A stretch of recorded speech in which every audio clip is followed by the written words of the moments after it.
Hot ಸೀಟಲ್ಲಿ ಇವತ್ತು ಕೂತ್ಕೊಂಡಿರೋರು ನಮ್ಮ ಒನ್ ಅಂಡ್ ಓನ್ಲಿ ಎಂಬಿ. ನಾನು ಬೀಪ್ ಹಾಕ್ಬೇಕು ಹೇಳಿ, ನೀವು ಕೇಳೋದಿಲ್ಲ ಹೇಳಿ, ನೀವು ಕೇಳೋದಿಲ್ಲ ಹೇಳಿ. ಪಾಟ್ಲೆ ಅಲ್ವಾ ಇದು ಟಿಟಿ ಮಾಡಿ ಕೆಚ್ಚಿ ಕೆಡವಿ ಬಿಸಾಕ್ಬಿಟ್ಟಿದ್ದಾನೆ ಮಾಡಿ. ಹಾಟ್ ಸೀಟಲ್ಲಿ ಇವತ್ತು ಕೂತ್ಕೊಂಡಿರೋರು ನಮ್ಮ one and only MB. Sir ನಮಸ್ತೆ. ಮಿಸ್ಟರ್ ಜಯಂತ್, ನಿಮಗೆ MB FJ ಅಂತ ಎಲ್ಲ ಕರೀತಾರೆ, ಕಾರಣ? ಅದಕ್ಕೆ ಕಾರಣ ನಮ್ಮ ಸೀರಿಯಲ್ ಅಲ್ಲಿ ಕಾಂತಮ್ಮ ಭವಾನಿ ಪ್ರಕಾಶ್ ಅಂತ ಒಬ್ಬರಿದ್ದಾರೆ, ಅವರನ್ನೇ ಕೇಳಬೇಕು. ಯಾಕಂದ್ರೆ MB ಅಂತಂದು ಕರೆಯೋದು ಅವರೇನೆ, FB ಅಂತಾನು ಕರೆಯೋದು ಅವರೇನೆ, FJ ಅಂತ ಕರೆಯೋದು ಅವರೇನೆ. ಬೇಡ, ಹಾಕ್ಬಿಟ್ರೆ ನಾನು ಬೀಪ್ ಹಾಕ್ಬೇಕು. ಸೊ ಮುಂದುವರಿಯೋಣ.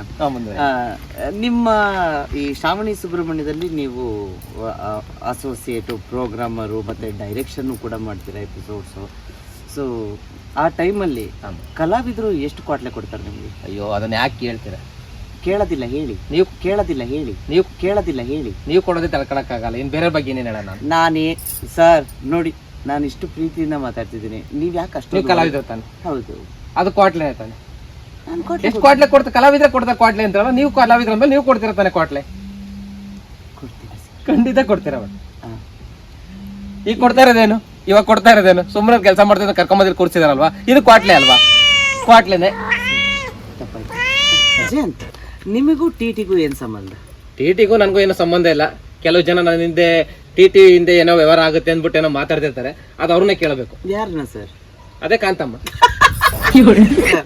ಎಲ್ಲದಕ್ಕೂ ಕಾಂತಮ್ಮ ಕಾಂತಮ್ಮ ಅಂತ ಹೇಳಿ ನನಗೆ ಹಾಕಕ್ ಬರ್ತೀರಲ್ಲ. ಮತ್ತೆ ಇನ್ನು ಯಾಕೆ ಹಾಕ್ಬೇಕು? ನೀವೇ ತಲೆಯಲ್ಲಿ ಗುದ್ದೆ ಕೂತಿರೋದು. ಈಗ ಟಿಟಿ ಅಲ್ವಾ ಇದು? ಇದು ಟಿಟಿ. ಟಿಟಿ ಹಿಂದೆ ಈ ತರ ಒಂದು ಕ್ರಿಯಾಶೀಲವಾದಂತ ಕೆಲಸಗಳು ನಡೀತಾ ಇರುತ್ತೆ, ಅದು ಬಿಟ್ರೆ ಬೇರೆ ಏನು ಇಲ್ಲ. FJ is very good. ಕೊನೆಗೆ ಹೇಳ್ತೀನಿ MB ಅಂದ್ರೆ ಏನು ಅಂತ. ಸರ್, ನೀವು ಡೈರೆಕ್ಷನ್ ಮಾಡ್ಬೇಕಾರೆ ಆರ್ಟಿಸ್ಟ್ಗಳಿಗೆ ನೀವು ಯಾವ ತರ ಕಮ್ಯುನಿಕೇಟ್ ಮಾಡ್ತೀರಾ? ಒಂದು ಸೀನ್ ಅನ್ನ ಯಾವ ತರ ಎಕ್ಸ್ಪ್ರೆಸ್? ಆ ಸೀನ್ ಓದ್ಕೋತೀವಿ ಫಸ್ಟ್.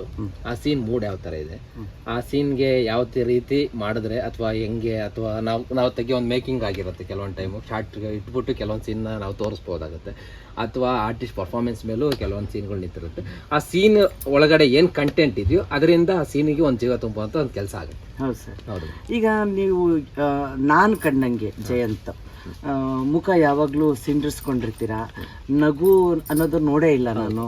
ಆಮೇಲೆ ನಿಮಗೆ ಒಂದು ರೊಮ್ಯಾಂಟಿಕ್ ಸೀನ್ ಅನ್ನ ಕೊಟ್ಟರೆ ಯಾವ ತರ ಡೈರೆಕ್ಷನ್ ಮಾಡ್ತೀರಾ ಸರ್? ಮೇಡಮ್, ರೊಮ್ಯಾಂಟಿಕ್ ಸೀನು ಈಗ ನಾನೇ ಆರ್ಟಿಸ್ಟ್, ನೀವು ಡೈರೆಕ್ಟ್. ಹೌದು, ಹೇಳಿ ಸರ್.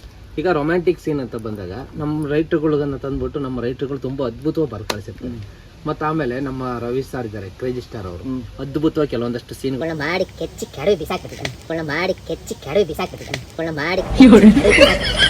ಆ ಥರದ್ದೆಲ್ಲ ನಮಗೆ ರೊಮ್ಯಾಂಟಿಕ್ ಸೀನ್ ಮಾಡ್ಬೇಕಾದ್ರೆ ಫಸ್ಟ್ ನೆನಪಾಗೋದು ಬಂದ್ಬಿಟ್ಟು ನಮ್ಮ ರವಿ ಸರ್. ಆ ರವಿ ಸರ್ ನೆನೆಸ್ಕೊಂಡ್ಬಿಟ್ರೆ ನಾವು ಒಂದು ಪ್ರೇಮ ಲೋಕಕ್ಕೆ ಹೋಗ್ತೀವಿ. ಆ ಪ್ರೇಮ ಲೋಕಕ್ಕೆ ಹೋದ್ಮೇಲೆ ಅದಾಗದೆ ಆ ಸೀನ್ ಆಗುತ್ತೆ.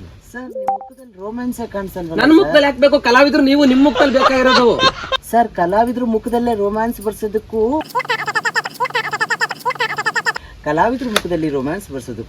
ನಿರ್ದೇಶಕನ ಮುಖದಲ್ಲಿ ಮೊದಲಿರ್ಬೇಕು. ನಿರ್ದೇಶಕನ ಮುಖದಲ್ಲಿ ಬರ್ಸ್ತೀವಿ ಮೇಡಮ್ ಫಸ್ಟ್. ನಿರ್ದೇಶಕ ಶಾರ್ಟ್ ಹೇಳ್ತಾ ಇರ್ತಾನಲ್ಲ, ಎಕ್ಸ್ಪ್ರೆಷನ್ ಮಾಡ್ತಾ ಇರ್ತಾನಲ್ಲ ಸರ್, ಶಾರ್ಟ್ ಎಕ್ಸ್ಪ್ರೆಷನ್ ಮಾಡ್ತಿರ್ತೀವಲ್ಲ, ನಮ್ ಕ್ಯಾಮ್ರಾಮನ್ ಅಲ್ಲಿಂದ ಟ್ರಾಲಿ ಹಾಕೊಂಡು ಹತ್ತಕ್ಕೆ ಬರ್ತಾ ಇರ್ತಾರಲ್ಲ, ಅಲ್ಲೇ ಮೂರ್ತಿ